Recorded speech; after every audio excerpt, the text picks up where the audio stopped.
Hi ನಮಸ್ತೆ. ಆಹಾರ ಬುತ್ತಿಗೆ ಸ್ವಾಗತ.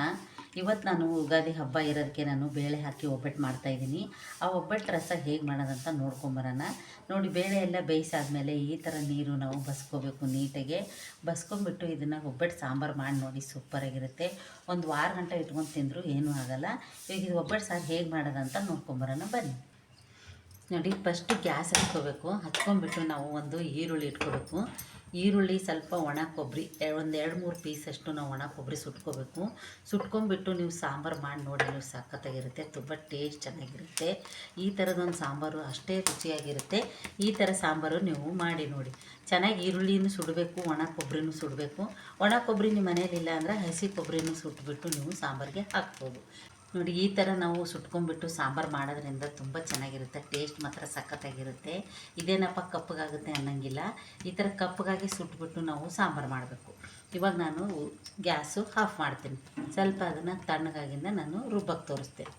ನೋಡಿ, ಇವಾಗ ನಾನು ಸೈಡ್ಗೆ ಒಂದು ಪ್ಲೇಟಿಗೆ ತೆಗೆದು ಇಟ್ಕೊಂಡ್ಬಿಟ್ಟು ಇದು ಸ್ವಲ್ಪ ತಣ್ಣಗಾಗಲಿ. ತಣ್ಣಗಾದ ನಂತರ ನಾನು ಇದನ್ನು ರುಬ್ಬಿಟ್ಟು ತೋರಿಸ್ತೇನೆ. ನೋಡಿ, ಈ ಥರ ನಾವು ಸಣ್ಣದಾಗೆ ಕಟ್ ಮಾಡ್ಕೋಬೇಕು. ಈರುಳ್ಳಿನೂ ಅಷ್ಟೇ ಸಿಪ್ಪೆ ತೆಗಿಯೋಕ್ಕೆ ಹೋಗ್ಬಾರ್ದು. ಇದನ್ನು ನಾವು ಇವಾಗ ಜಾರ್ಗೆ ಹಾಕ್ಕೊಳ್ಳೋಣ. ಹಾಕ್ಕೊಂಡ್ಬಿಟ್ಟು ಇದರಲ್ಲಿ ಏನು ಹಾಕೋದಂತ ನೋಡ್ಕೊಳ್ಳೋಣ. ಒಂದು 4-5 ಹಸಿಮೆಣ್ಸಿನ್ಕಾಯಿ ಹಾಕ್ಕೊಳ್ಳಿ. 1 ಸ್ಪೂನಾಗಷ್ಟು ನೀವು ಜೀರಿಗೆ ಹಾಕ್ಕೋಬೇಕು. ಹಾಕ್ಕೊಂಬಿಟ್ಟು ಇದನ್ನು ನಾವು ಪೇಸ್ಟ್ ಮಾಡ್ಕೊಂಬರೋಣ.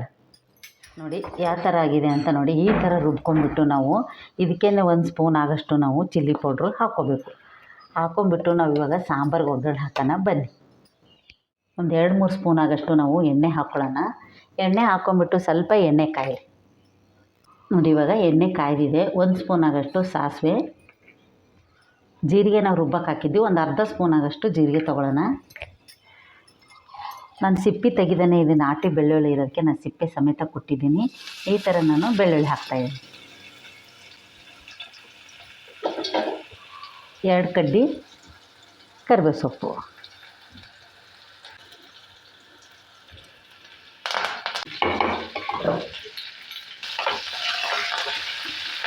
ನೋಡಿ, ಇವಾಗ ಬೆಳ್ಳುಳ್ಳಿ ಫ್ರೈ ಆದ ನಂತರ ನಾನು ಒಂದು ದಪ್ಪ ಇರೋದು ಒಂದು ಟೊಮೊಟೊ ಕಟ್ ಮಾಡ್ಕೊಂಡಿದ್ದೀನಿ.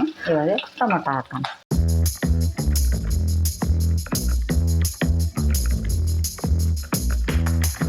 ಒಂದು ಸ್ಪೂನ್ ಆಗಷ್ಟು ಉಪ್ಪು ಹಾಕ್ಕೊಳ್ಳೋಣ.